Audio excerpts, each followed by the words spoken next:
data we have, it still seems to be rare that an asymptomatic person actually transmits onward to a secondary individual. I didn't quite get that. Can I hear that one more time? I'm serious. I could not tell what you just said. From the data we have, it still seems to be rare that an asymptomatic person actually transmits onward to a secondary individual. Still didn't quite get that, but Dr. Samadi went to medical school. He's been listening to doctors all of his life. Doctor, I believe the headline from the World Health Organization is asymptomatic people are not infectious. They're not going to spread the disease. Is that what the WHO is saying? Yes, that's correct, Greg. Look, you and I have been going at this since February of this year. We've covered more than hundreds of these segments on Newsmax TV.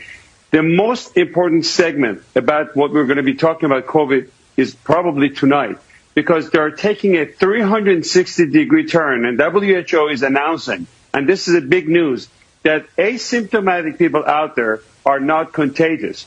Remember, because we didn't know who would be passing this virus or not, we made everybody do something called social distancing. This is a new word that you've heard of it, and it came to our life a few months ago. We made everybody across the board to wear masks. At the beginning, we said if you have symptoms, you wear the mask to protect others, and then we gave in because CDC and everybody kept changing back and forth. We also made everybody to go for testing. We need 300 million tests the next day, or else we cannot reopen our country. And guess what? This thing is very important. It's a breaking news that if you are not symptomatic and you don't have any symptoms of fever, chill, shortness of breath, or any of those symptoms we've spoken about, the risk of passing it on to other people and being contagious is very rare.